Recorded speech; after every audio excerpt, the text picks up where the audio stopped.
Hello दोस्तों, आप सबका बहुत बहुत हार्दिक अभिनंदन। स्वागत है आरआरबी एएलपी एग्ज़ाम जो कि 25 नवंबर का आज हुआ, जो कि उसमें से आज फर्स्ट शिफ्ट में क्या क्या क्वेश्चन पूछा गया दोस्त, मैं आप सभी के बीच एनालिसिस करने वाला हूं, जो कि आपके आने वाले शिफ्टों के लिए मोस्ट इंपॉर्टेंट काम करेगा दोस्त, क्योंकि इसी टाइप से आपके एग्ज़ाम में क्वेश्चन पूछा जाएगा और आने वाले शिफ्टों के लिए बहुत इंपॉर्टेंट है मेरे दोस्त। तो आप सबसे रिक्वेस्ट है, अगर आपको वीडियो अच्छा लगता होगा दोस्तों और आपको लगे तो हमारे चैनल को आप जरूर लाइक शेयर सब्सक्राइब करना दोस्त। तो चलिए आप सभी के बीच पहला क्वेश्चन लाते हैं कि किस किस प्रकार से आज आपके आरआरबी एएलपी में क्वेश्चन पूछा गया था। ठीक है, तो देखिए कि पहला क्वेश्चन पूछा गया कि जो डीआरडीओ का मुख्यालय भारत के किस राज्य में है, तो नई दिल्ली में। ठीक है, कि जो डीआरडीओ का मुख्यालय भारत के किस राज्य में, तो नई दिल्ली में। ठीक है, वहीं पूछे कि डीआरडीओ का अगर गठन पूछे मेरे दोस्त तो 1958 में किया गया था, कि डीआरडीओ का गठन 1958 में। डीआरडीओ का मुख्यालय पूछे तो नई दिल्ली में।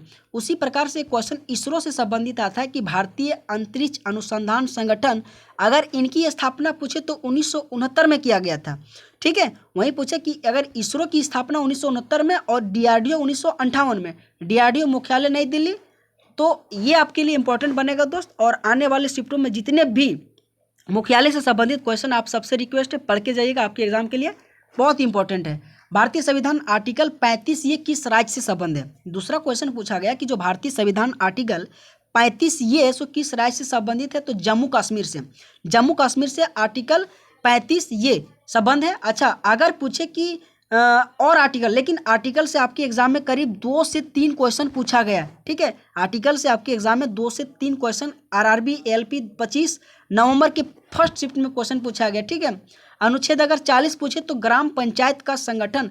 दोस्त इसी तरह से जो जो मोस्ट इंपॉर्टेंट आपके एग्जाम के लिए मोस्ट इंपॉर्टेंट बनेगा, मैं वही लेकर आया हूँ। ठीक है, जैसे अगर अनुच्छेद 40 पूछे दोस्तों तो ग्राम पंचायत से संगठन का। ठीक है, अच्छा, वहीं पूछे कि आर्टिकल 44 पूछे तो समान नागरिक संहिता के बारे में, आर्टिकल 44 के बारे में बता गया।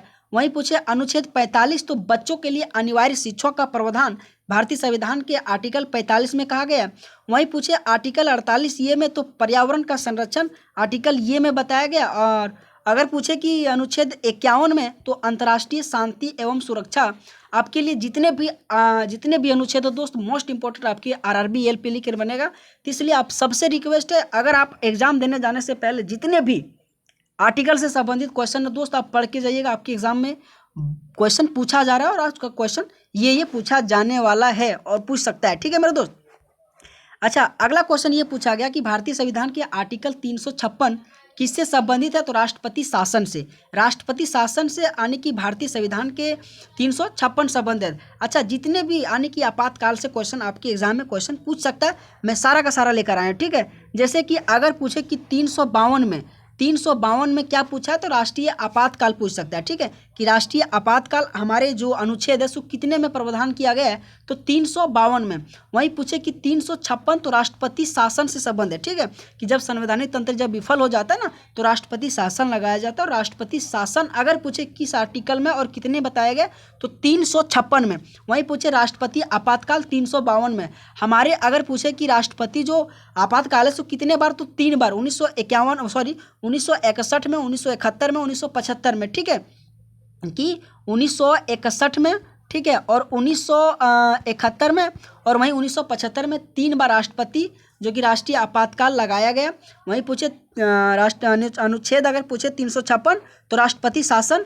और वहीं एक क्वेश्चन आता है 360 वित्तीय आपातकाल। वित्तीय आपातकाल 360 के अंतर्गत दिया गया है हमारे संविधान में। ठीक है, कि अगर वित्तीय आपातकाल पूछे तो 360 में।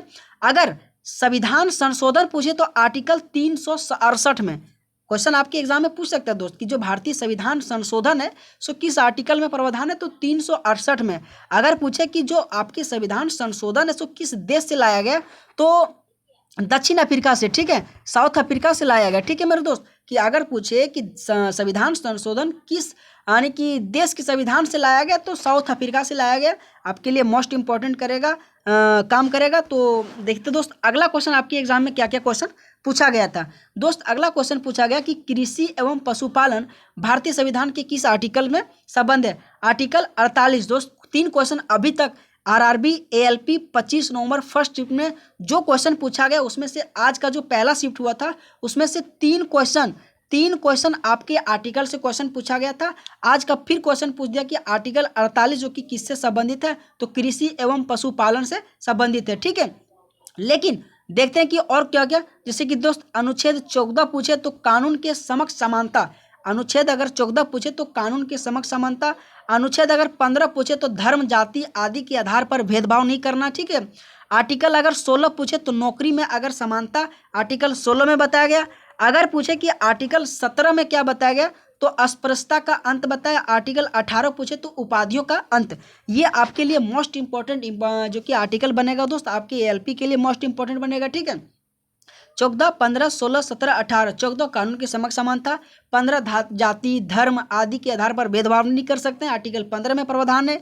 आर्टिकल 16 पूछे तो नौकरी में समानता पूछे। ठीक है, आर्टिकल 17 पूछे तो अस्पृश्यता का अंत पूछे। आर्टिकल 18 पूछे तो उपाधियों का अंत के बारे में, आर्टिकल 18 के बारे में जिक्र किया गया। ठीक है, वहीं पूछे कि अगला क्वेश्चन पूछा गया तो कि जो भारत के किस राज्य में बिहू लोक नृत्य मनाया जाता है, तो असम। असम जो है ना, असम हमारे जो बिहू का लोक नृत्य अगर पूछे तो असम में मनाया जाता है। ठीक है, आप सबसे रिक्वेस्ट, जितने भी लोक नृत्य से क्वेश्चन बन सकता है दोस्त, भारत के जितने भी राज्य हैं, लोक नृत्य और शास्त्रीय नृत्य और वाद्य यंत्र, ये 3 टॉपिक जो है ना आपके लिए मोस्ट इंपॉर्टेंट क्वेश्चन काम करेगा। आप तीनों टॉपिक को पढ़ के जाइएगा।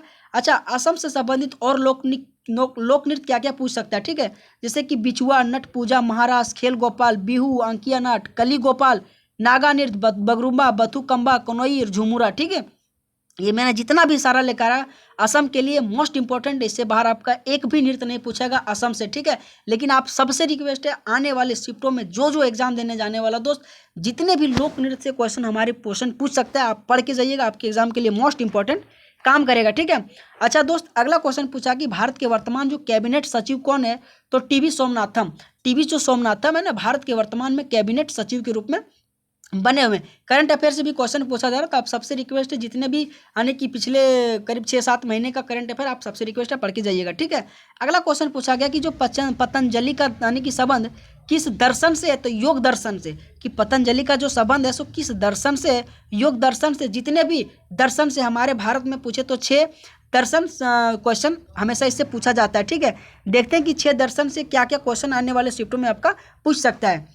कि वैदिक दर्शन में यानी कि 6 दर्शन, 6 दर्शन यानी कि अधिक प्रसिद्ध और प्राचीन है। ठीक है, यानी कि 6 दर्शन जो कि है, यानी कि सांख्य दर्शन, योग दर्शन, न्याय और वैशिक और मीमांसा और वेदांता के नाम से यानी कि विदित है। अच्छा, इसके प्रणेता पूछे तो कपिल, पतंजलि, यानी गौतम, कनाद, जैमिनी और यानी कि बादरायण थे। ठीक है, अगर पूछे कि सांख्य का पूछे तो कपिल हो जाएगा, योग का पूछे पतंजलि हो जाएगा, न्याय का पूछे तो गौतम आ जाएगा, वैशिक का पूछे तो कनाद आ जाएगा, वहीं मीमांसा पूछे तो जैमिनी आ जाएगा, और वेदांतम का पूछे तो बादरायण आ जाएगा। ठीक है दोस्त, जितने भी दर्शन 6 दर्शन और 6 दर्शन का मैंने उनका क्या बोलते हैं उसका योग यानी कि दर्शन हो, तो योग दर्शन से संबंधित कौन है मैंने ये भी बताया। ठीक है, अगर पूछे कि सांख्य का आ जाएगा कपिल, योग का पूछे तो पतंजलि, है ना। तो उसी तरह से आपको भी पढ़ के जाना दोस्त, आपके एग्जाम के लिए मोस्ट इंपॉर्टेंट बनेगा। ठीक है दोस्त, एक क्वेश्चन आया कि नेपाल के प्रथम है यानी कि प्रधानमंत्री इनमें से कौन है, तो विश्वेश्वरैया यानी कि प्रणायन था। ठीक है, प्रणायन था, अभी जो भी होगा दोस्त, जो कि नेपाल के पहले प्रधानमंत्री पूछा गया था। आपके एएलपी जो कि 25 नवंबर के पहले शिफ्टों में एग्जाम एनालिसिस हुआ था दोस्त। आज का सारा क्वेश्चन मैंने लेकर आया, आपको कम समय में स्पीड के माध्यम से मैं एनालिसिस कराने वाला था आपको, ताकि दोस्त आप इसी तरीके से आने वाले शिफ्टों के लिए आप तैयार रहेंगे। ठीक है, अगला क्वेश्चन है कि मुगल काल में जो अकबर के पिता इनमें से कौन है, तो हुमायूं जो सो कि मुगल काल के अकबर है ना, अकबर के पिता पूछे तो हुमायूं। ठीक है दोस्त, अगर मुगल काल पूछे तो कब से कब तक चला था, तो 1526 से लेकर 1857 के करीब चला था। ठीक है, 1526 से 1857। अच्छा, मुगल काल में अगर पूछे तो 6 मुगल शासक जिन्होंने राज किया, बाबर, हुमायूं, अकबर, जहांगीर और शाहजहां और औरंगजेब। ठीक है, आप सबसे रिक्वेस्ट है बाबर से संबंधित, अकबर से संबंधित, हुमायूं से, मतलब मुगल काल से ऐसा कोई क्वेश्चन है दोस्त आपके एलपी में पूछा नहीं जाएगा, पूछा जाएगा। आप प्रीवियस ईयर देखिएगा, बहुत मुगल काल से क्वेश्चन पूछा गया। ठीक है, बाबर पूछे तो 1526 से 30 के बीच चला था, नहीं हुमायूं पूछे तो 1530 से लेकर 40 के बीच, फिर 40 से 45 आया, शेरशाह सूरी आया। ठीक है, फिर जाके यानी कि शासन किया, फिर जाके हुमायूं आया, फिर जो कि शेरशाह सूरी को मतलब युद्ध लड़ा था, ठीक है, 1539 फिर 40 में, ठीक है। तो ये क्वेश्चन पूछा ही जाता है, ठीक है।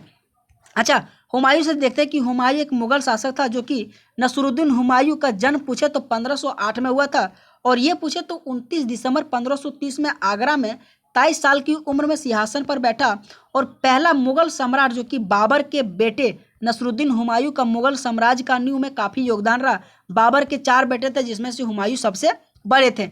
आप सबसे रिक्वेस्ट है, जितने भी मुगल काल से संबंधित यानी कि शाहजहां है, मतलब जितने भी लोग हैं, यानी आप सबसे रिक्वेस्ट है पढ़ के जाइएगा उनके बारे में, उनके युद्ध, उनके नाम, उनके उपाधि आपके लिए मोस्ट इंपॉर्टेंट बनेगा दोस्त। एग्जाम में क्वेश्चन पूछा जाता है। क्वेश्चन अगला कि भारत के सिक्किम राज्य कौन कौन से यानी कि देश से सीमा लगता है, राज्य से सीमा लगता है, ये आप जैसे कि बाउंड्री से संबंधित आप पढ़ के जाइएगा, एक क्वेश्चन पूछा गया था, ठीक है।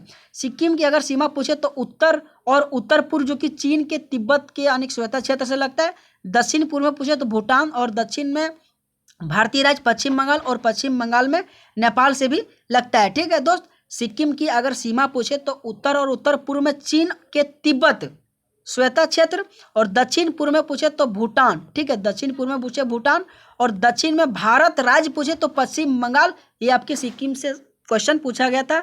आप सबसे रिक्वेस्ट है, जितने भी भारत के राज्य पाकिस्तान संबंधित, बांग्लादेश से, नेपाल से, जितने भी यानी कि बाउंड्री लगता है, आप सबसे रिक्वेस्ट है पढ़ के जाइएगा, आपके एग्जाम में क्वेश्चन पूछा जाता है, ठीक है। फ्रेंच ओपन किस यानी कि मूवी पर नहीं, किस ग्राउंड पे खेला जाता है, तो क्ले कोर्ट पर खेला जाता है, ठीक है। कि जो फ्रेंच ओपन है सो किस यानी कि कोर्ट पर खेला जाता है, तो क्ले कोर्ट पर खेला जाता है दोस्त। यकीन मानना, चार जो ओपन है आपके एग्जाम के लिए मोस्ट इंपॉर्टेंट है, जिसमें अगर पूछे विबंडल, आपके लिए विबंडल जो है ना सबसे पुराना है, ठीक है। विबंडल सबसे पुराना है 1888, ठीक है। विबंडन जो ओपन है सो सबसे पुराना है 1888। आप सबसे रिक्वेस्ट है, जितने भी ओपन है, ठीक है, यूएस ओपन है, फ्रेंच ओपन है, ऑस्ट्रेलिया ओपन है, ठीक है, और विबंडन ओपन, ये चारों का चारों इसकी स्थापना पूछिए, याद कर लीजिएगा, ये कहाँ खेलता है और कब कब, इससे संबंधित करंट अफेयर भी आपके एग्जाम में पूछ सकता है, जो कि मोस्ट इंपॉर्टेंट आपके एएलपी के लिए बनेगा, ठीक है। सर्वाधिक अनाज पैदा करने वाला इनमें से कौन सा देश है? चीन है, ठीक है। चीन से क्वेश्चन आया कि एक कौन सा ऐसा देश का नाम बताइए जो सबसे ज़्यादा यानी कि अनाज पैदा करने में फर्स्ट स्थान पे है, तो चीन पर, ठीक है। अगला क्वेश्चन आया कि मोदी का पहला चुनाव किस वर्ष जीता था, तो फरवरी 2002 में, जो कि मोदी ने सबसे पहला चुनाव जीता था। ये जो कि आपके लिए मोस्ट इंपॉर्टेंट क्वेश्चन पूछा गया था दोस्त। और दोस्त आप सबको क्लास कैसा लगा? आप सभी के लिए कम समय में जितने भी करीब 15 क्वेश्चन से लेकर 15 क्वेश्चन में आप सभी के बीच मुझे जो एनालिसिस मिल सका दोस्त, मैं आप सभी के बीच लेकर आया दोस्त, ठीक है। तो बहुत बहुत धन्यवाद दोस्त आप सबका, थैंक यू सो मच।